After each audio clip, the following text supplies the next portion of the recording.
Este año mi esposo y yo hemos empezado el reto de leer la Biblia y nos ha tocado ir muy despacio por su tiempo, por sus horarios en el trabajo y todo eso. Y vamos por la historia de José. Y estoy muy ansiosa y muy emocionada porque estamos próximos a entrar a Éxodo. Y Éxodo es un libro, bueno, como toda la Biblia, es un libro maravilloso donde vamos a- a encontrar muchos tesoros. Y estoy ansiosa por entrar pronto a Éxodo, aunque no lo voy a hacer sin él, lo voy a esperar, le voy a tener paciencia. Pero estaba pensando yo en eso. Ayer pensaba en eso, porque ayer íbamos pues por la historia de José y yo pensando y hablando y comentando con mi esposo de Éxodo, de que estaba muy emocionada porque ya íbamos a llegar a Éxodo. Y, y pensaba yo en eso ayer, y pensando en Moisés, pensando en cuando él le dice al Señor: si he hallado en gracia en tus ojos, muéstrame tu gloria. Entonces yo pensaba en eso y yo decía: Señor, ¿qué es eso tan especial en ellos, en él y en David? Pensaba yo en ese momento, en Moisés y en David, que, que hacen que tengan esa gracia para inmediatamente Dios acceder a ese anhelo de ellos. Y el Señor, como siempre, muy especial, muy hermoso, me lleva por la palabra a dar un tour por su río. y, y me lleva mucho a eso, a ver el corazón de ellos, a ver las intenciones de su corazón, de Moisés y de David, y cómo Moisés, cuando el Señor le dice: voy a darte un pueblo nuevo, yo puedo levantarte a ti un pueblo nuevo, voy a acabar con este pueblo, y Moisés intercede por ellos y les dice: por qué han de decir las naciones o los pueblos que los trajiste para acá, a este desierto, para matarlos? Y Moisés estaba pensando en eso, en cuidar el nombre de Dios. Y vemos a un Moisés también diciendo: si tú no has de ir con nosotros, no, si tú no has de ir conmigo, no me saques de aquí. Y vemos a un Moisés que, siendo quien era y teniendo el poder que Dios le había dado, porque el mismo Dios le dijo a Moisés: tú serás para Aarón como Dios, y todo lo que tú digas, Aarón lo hará, algo así. Pero a lo que quiero llegar es a la autoridad tan tremenda que Dios le dio a Moisés, y eso no lo hizo nunca sentir confiado, sino al contrario, cada vez vemos y notamos a Moisés un ser más dependiente de Dios, entre Moisés más conocía al Señor, más temor tenía de él. Y algo que dice la palabra que a mí me parece muy hermoso, que cuando Moisés vio lo que pasaba ahí en el monte, dice que Moisés temblaba cuando escuchaba la voz. Decía que temblaba de ese temor reverente de ver que Dios estaba manifestando. Y vemos siempre eso, un Moisés dependiente y un Moisés preocupado, no de sí mismo, sino preocupado de que el nombre de Dios no fuera blasfemado, y preocupado de que cada cosa que él hiciera fuera el Señor quien la hiciera, y que fuera él quien guiara su camino. Y vemos también a un David que siempre le está diciendo: Señor, hazme entender tu palabra, Señor, alumbra mi camino, Señor, endereza mi camino delante de ti, Señor, Señor. Y siempre estaba constantemente dependiendo de Dios, dependiendo de Él.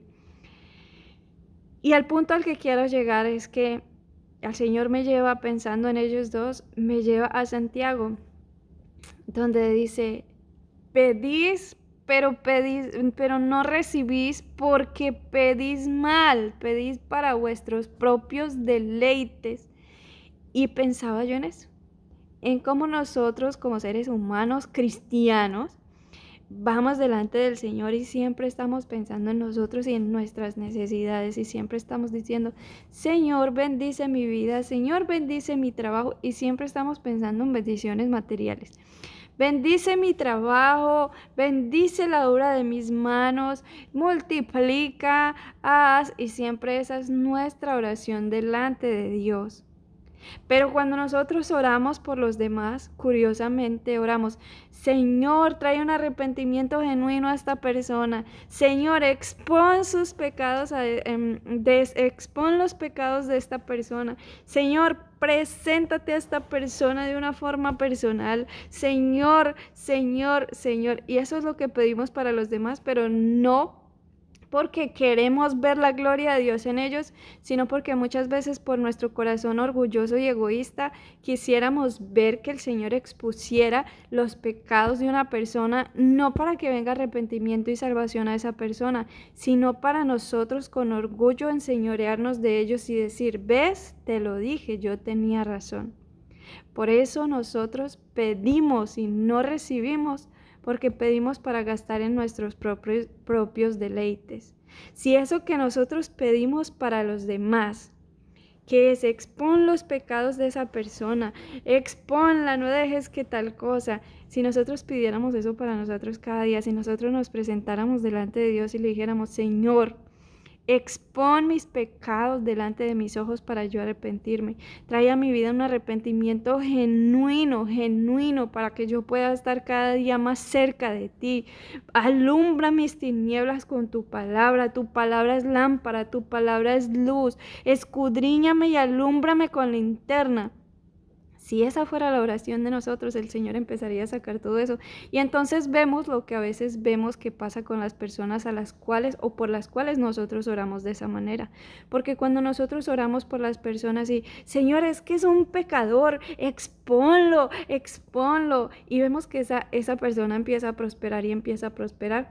Y es porque el Señor escucha esa oración. El Señor empieza a mostrarle a esa persona cuán necesitada está de Él y empieza a mostrarle por qué es necesario que se arrepienta y esa persona empieza a arrepentirse y empieza a confesar sus pecados y empieza a hacer todo eso y entonces ahí es donde el Señor empieza a añadir, prospera su alma, pero también prospera su vida. Entonces, cuando yo pensaba en esto, en cómo esa era una forma en las cuales ellos hallaban gracia delante de Dios, pensaba yo en eso, en cómo nosotros somos tan egoístas que oramos muchas veces de esa manera. Pero cuando nosotros empezamos, porque dice Santiago que la palabra es como un espejo, y es decir, que cuando nosotros leemos la palabra nos muestra nuestra condición, nos muestra cómo estamos, pero nosotros siempre tenemos el espejo así, volteado hacia la otra persona. Entonces, Señor, sálvalo, Señor, límpialo, Señor, expónlo, Señor, haz que sus pecados sean visibles, Señor, Señor, pero no con la intención de que sea salvado, sino con la intención de poder humillarlo o humillarla y decir, ves, yo sabía que tú estabas haciendo eso. Entonces, es tiempo de que nosotros volteemos el espejo hacia nosotros, porque cuando nosotros volteamos ese espejo, esa palabra hacia nosotros y empezamos a orar por nosotros mismos de la manera como oramos por los demás y empezamos a ver la necesidad que nosotros mismos tenemos de Cristo, la necesidad que tenemos de ser limpiados, entonces ahí es donde el Señor empieza a orar en nosotros, a alumbrar nuestras tinieblas y a mostrarnos lo que nosotros somos para que empecemos a parecernos más al Padre, a ser más misericordiosos. Porque yo no puedo ser misericordiosa con una persona si yo no soy consciente que yo misma necesito misericordia, si yo no soy consciente de que yo necesito ser lavada y limpiada y ser expuesta por la palabra, porque mientras haya vida hay esperanza. Y el que nosotros vamos a una iglesia no nos hace cristianos. El que nosotros profesemos una creencia o una religión no nos hace cristianos y no nos hace salvos. Como decía un maestro de la palabra que hace muchos años, él cuando nos enseñaba, él decía, No por estar en un parqueadero o en un garaje se es carro y no por estar en una iglesia se es salvo. Y es muy cierto, muchas veces nosotros simplemente nos acomodamos el nombre de cristianos, pero seguimos con las mismas costumbres, con los mismos pensamientos y no tenemos en cuenta que la vida de nosotros es como la luz de la aurora que va en aumento hasta que el día es perfecto, hasta que Cristo sea formado en nosotros. ¿Tenemos debilidades? Sí. ¿Tenemos errores? Sí. Por eso somos cristianos, porque reconocemos que necesitamos a Cristo para que Él nos transforme a nosotros. Pero cuando nosotros nos fijamos más en nosotros, en nuestras necesidades, a la hora de orar, en el momento de orar, pero nuestras necesidades verdaderas, porque lo que les hablaba ahorita, nosotros nos ponemos a orar y podemos saber nuestras necesidades. Señor, necesito esto. Señor, necesito, qué sé yo, ropa. Señor, necesito comida. Señor, necesito... No, cuando nosotros empezamos a reconocer nuestras verdaderas necesidades, que necesitamos más de Cristo, que necesitamos más el carácter de Cristo en nosotros, que necesitamos más del Espíritu Santo, que necesitamos más ser lavados por el Espíritu Santo, por la palabra.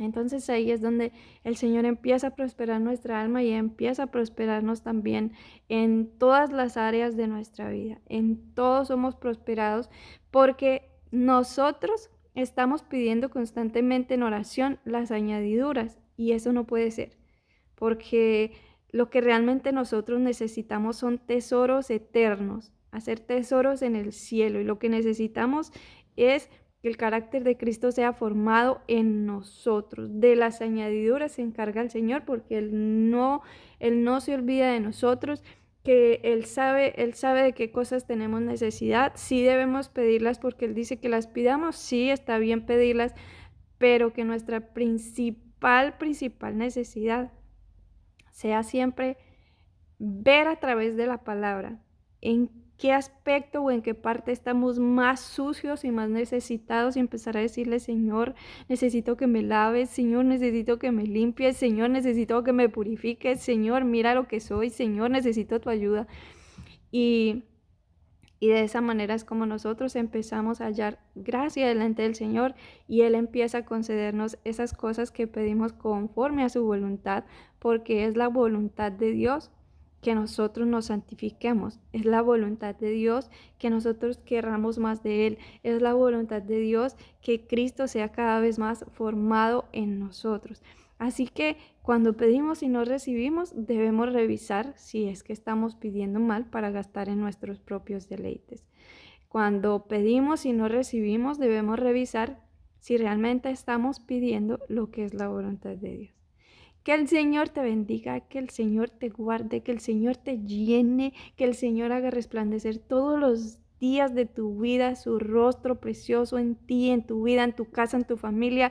Que el Señor te prospere y que tengas salud así como prospera tu alma. Que el Señor te prospere en todos los aspectos de tu vida. Que el Señor te conceda la gracia de poder usar y que nos conceda, yo lo necesito mucho más también, que nos conceda la gracia de poder usar la palabra como un espejo, pero volteado hacia mí, hacia nosotros, un espejo volteado hacia cada uno de nosotros para que podamos ver lo que realmente necesitamos y lo que realmente debemos venir a la presencia de Dios a pedir, lo que realmente necesitamos, que Él nos escudriñe con linterna, que Él nos alumbre con linterna y nos muestre, traiga a nuestro conocimiento todo lo que hay en nosotros que no es agradable a Dios, que aún nuestros pecados que nos son ocultos podamos verlos y arrepentirnos de ellos para entonces poder hallar gracia delante de Dios. Que Dios te guarde, que Dios te bendiga.